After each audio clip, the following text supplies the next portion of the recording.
Welcome back, everyone, to another deep dive. This time, we're going to tackle the life and the philosophy of George Santayana. This one's going to be a little bit more in the weeds for you fellow philosophers out there. We'll be exploring the Stanford Encyclopedia of Philosophy entry on Santayana and kind of unpacking his key ideas and his unique journey and why his work still resonates with us today. Well, Santayana is a really, really captivating figure for a lot of reasons. He was a philosopher, obviously, but also a poet, a cultural critic. He really anticipated a lot of the intellectual shifts that would come to define 20th century thought. So that's one of the reasons he's so fascinating. And his life, too, right? I mean, it reads almost like a novel. It really does. Born in Spain, Right. raised in Boston, and then ultimately he chooses a life of self-imposed exile in Europe. Like, how do you think that kind of unconventional path influence his philosophical outlook? Oh, his outsider perspective is absolutely crucial. Imagine being born in Spain, growing up in a Spanish-speaking home in Boston, yet attending English-speaking schools, right? That's bound to give you a very, very unique lens on both of those cultures. Yeah, it's fascinating. He held on to his Spanish citizenship even after decades in the U.S., Yeah. almost like he was intentionally maintaining a distance. Exactly. Yeah, it speaks to this very complex relationship with America that I think he always had. I mean, he clearly valued the intellectual freedom that he found at Harvard, for instance, but always seemed to maintain a degree of critical distance, observing American culture with a very keen eye, highlighting its dynamism, but also its limitations. And that comes through so clearly in his writings, especially in works like, Character and Opinion in the United States, where he offers these incredibly insightful critiques of American society. Yeah. What's often overlooked, though, I think, with Santayana is how his literary contributions actually shaped his philosophical voice. We're talking poetry, plays, cultural criticism, even a best-selling novel. This was not just a philosopher locked away in an ivory tower. Yeah, you really don't find that kind of literary sensibility in a lot of philosophical writing, right? Yeah. It's just so engaging. His works are so accessible. It's not your typical, dry academic prose. Right. He manages to convey these very complex ideas with a real poetic elegance. Take the sense of beauty, for example. He doesn't just theorize about beauty in the abstract. He grounds it in our everyday experience, in our emotions, and our senses. Yeah, he really brings those philosophical concepts down to earth. Another work that comes to mind is Interpretations of Poetry and Religion. I mean, it's amazing how he connects these seemingly disparate fields, arguing that they both stem from our deepest human values and aspirations. And he does so within this really interesting naturalistic framework. He's saying that even our most profound experiences, right, like the ones that we encounter in poetry and religion, are ultimately rooted in our nature as biological beings with these evolved capacities for imagination and creativity. So we have this philosopher poet who is also deeply engaged with culture, but his philosophy itself didn't just appear fully formed, did it? Absolutely not. Santayana's thought went through some really fascinating transformations. He began with a form of idealism, reflecting the intellectual climate of his time, but he gradually moved towards a more grounded, naturalistic perspective. It's that mature naturalism that really comes to define his later works, and he places a lot of emphasis on what he calls animal faith. What exactly did he mean by that? I mean, it sounds almost anti-philosophical, doesn't it? It's one of those ideas that seems simple on the surface, but has really profound implications. By animal faith, what Santayana meant was our instinctual, pre-reflective belief in the world, this kind of fundamental trust that is rooted in our very nature as living organisms. He's arguing that this animal faith is actually the foundation of all knowledge, not some abstract reasoned certainty. That idea really struck me when I first encountered it, too. It's like this realization that even our most complex beliefs or most sophisticated theories ultimately rest on this really basic trust in the world. It's something we so often take for granted, but it's really the very foundation of how we experience and understand reality. Exactly. And to illustrate this point, he uses the very vivid analogy of the solipsism of the present moment. He's saying that if we try to build knowledge from some absolutely certain foundation, we end up trapped in the immediacy of our own experience, unable to really connect with anything beyond the present instant. Wow. That image of being trapped in a bubble of the present moment, unable to reach out, really hit home for me. I can see how clinging to certainty could actually limit our understanding. Right. It's almost paradoxical, isn't it? Yeah, it is. That's Santayana for you. He was a master at revealing these paradoxes that are at the heart of our thinking. And this critique of foundationalism, the idea that knowledge needs to be built on this unshakable bedrock, is really central to his whole philosophy. So if animal faith is our starting point, then how does that shape the way we understand the world? Well, for Santayana, this understanding unfolds within what he calls the realms of being. Now, before you get too hung up on the terminology, Hold on. Realms of being. What does that even mean? It sounds a bit, I don't know, mystical. I know, right? But it's actually quite a simple idea. Santayana believed that there are four fundamental categories through which we apprehend and make sense of reality: matter, essence, truth, and spirit. Okay, that's helpful. So these realms, they're not like physical places, but rather ways of understanding the different aspects of existence. Precisely. Think of it like a framework for understanding the structure of reality itself. Let's start with matter, okay? This is sort of the most basic realm. It's the realm of physical existence, the stuff that the universe is made of. So basically the physical world around us, like everything we can see and touch. Exactly. Now, the next realm, essence, is a bit more abstract. I'll grant you that.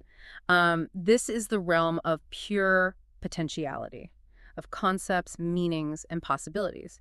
It's where we can contemplate abstract ideas like mathematical theorems or the concept of justice, even imagine alternative worlds. So if matter is like what is, then essence is what could be. Yeah, you got it. It's the realm of the mind, right, where we can play with ideas and explore different ways of understanding the world. Okay, I think it's starting to get this. What about truth? Where does Uh-huh. that fit in? Truth. Truth is the realm of what is actually the case, the objective reality that exists independent of our perceptions or beliefs. It's what we're striving to discover through our interaction with the world, right? Through observation, experimentation, and reasoned inquiry. So truth isn't something we create or invent. It's something we uncover. Exactly. And this is where Santayana's naturalism really shines, I think. He's saying that truth is ultimately grounded in the natural world and the way things actually are, regardless of what we might wish or desire. That makes sense. But what about the last realm, spirit? This is where things get a bit trickier for me, I think. I know, I know. Spirit can sound a bit mystical or religious, but Santayana uses it in a very specific way. For him, spirit is the realm of consciousness, of awareness, of subjective experience. It's that spark that ignites when our inner world comes into contact with the outer world. So instead of being some kind of supernatural entity or something, spirit is really just another way of talking about consciousness. Precisely. And this is where Santayana makes a really radical move, I think. He's naturalizing the concept of spirit, bringing it down to earth and placing it firmly within the realm of human experience. So he's saying that our thoughts, our feelings, our perceptions, our very awareness of the world are all ultimately grounded in the realm of matter. Right. Consciousness isn't separate from the material world. It emerges from it, arising from these complex interactions between our physical bodies and the environment. Think of it like the difference between a computer and its software, right? The Right. computer is the matter, the physical stuff. But the software, the consciousness, that's what brings it to life, allows it to interact with the world. That's a great analogy. Yeah. But even if consciousness arises from matter, doesn't it still have its own unique properties, its own way of being? Absolutely. And that's what makes Santayana's philosophy so nuanced, right? He's not reducing everything to the material level. He's Yeah. recognizing that different realms of being have different characteristics, different ways of existing. So even though spirit is grounded in matter, it's not just a byproduct of those material processes. It has its own reality, its own significance. Exactly. And that's why he places so much emphasis on cultivating what he calls the spiritual life. He believes that through our consciousness, through our awareness, we can appreciate the richness and beauty of the world. We can connect with something larger than ourselves, and we can ultimately find meaning and purpose in our lives. Okay, this is starting to sound a bit like, traditional religious ideas. Yeah. Was Santayana, like, advocating for a return to religion? Not at all. Not at all. Remember, he was a committed naturalist. He rejected any kind of supernaturalism or dogma. For him, the spiritual life is about cultivating a heightened awareness of the present moment, a state of receptivity to the world as it is, without imposing our own desires or expectations onto it. So it's not about escaping from the world or seeking some other worldly realm or something. It's about embracing the world more fully, but doing so with a certain detachment, a kind of clarity of perception. You got it. He's talking about cultivating a certain inner stillness, a freedom from the constant chatter of the ego, right? Oh. So that we can experience the world in a more direct, more immediate way. And this is something that's available to anyone, not just, monks or mystics. Absolutely. Santayana believed that the spiritual life is accessible to anyone who's willing to cultivate it. It's about paying attention, being present, appreciating the beauty and wonder that's all around us, even in the seemingly mundane moments of everyday life. Hmm. This idea of finding the extraordinary in the ordinary, that's really powerful. But how does this spiritual life connect with his broader philosophical ideas, particularly his ethics? Well, for Santayana, ethics isn't about following a set of rigid rules or, striving for some kind of abstract ideal of moral perfection. It's more about living in harmony with our own nature and with that larger natural order that we're a part of. So it's more about understanding ourselves and our place in the world rather than trying to, like, impose some external moral code on ourselves. Exactly. He believed that there is no single overarching good that applies, universally. Instead, there are many different forms of good, each rooted in the specific needs and desires of individual organisms. That makes sense. It's like he's saying that morality isn't something that's imposed on us from the outside, but rather something that emerges from our own embodied experience. Right. And that's why he put so much emphasis on self-knowledge. Understanding our own unique nature, our strengths and weaknesses, and what truly brings us fulfillment, that's crucial for living a good life. It's about aligning our actions with our deepest values and aspirations, really, like living authentically in a way that's true to ourselves. Precisely. But this doesn't mean we can just, do whatever we want. Okay. He also recognized the importance of social and cultural norms. They provide a framework for cooperation and help to ensure the well-being of the community. So it's about finding a balance between individual fulfillment and, social responsibility. Exactly. And this is actually where his critique of American democracy comes in. He saw this relentless pursuit of progress, this obsession with material success, as kind of a spiritual dead end. That's interesting because on the surface, you wouldn't necessarily associate like American democracy with a lack of spirituality. I know, right? But Santayana was concerned that this focus on quantity over quality, this constant striving for more, more, more, would ultimately lead to a kind of spiritual impoverishment. He was worried that people would lose sight of the things that truly matter: beauty, truth, connection, meaning, purpose. Right. And that's why he advocated for a different kind of life, a life of the mind, of aesthetic appreciation, of contemplation and reflection, a life that was grounded in the natural world, but also, transcended its It limitations. sounds like he was calling for a kind of cultural shift or reevaluation of our priorities. He was. He really believed that true happiness and fulfillment come not from accumulating possessions or achieving external success, but from cultivating a rich inner life, a life that's in harmony with both our own nature and the larger natural order. What strikes me is how Santayana's own life really embodies this philosophy. He wasn't just, talking the talk, he was walking the walk. Absolutely.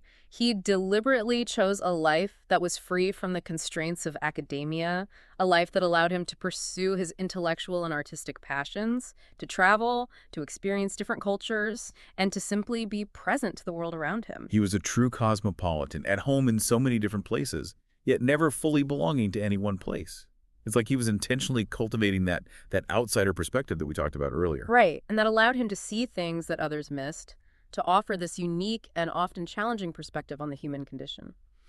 So as we wrap up this deep dive into the world of George Santayana, what are some key takeaways that you think our listeners should hold on to? I think the biggest takeaway is that Santayana offers us a way of seeing the world and our place in it that is both profound and liberating.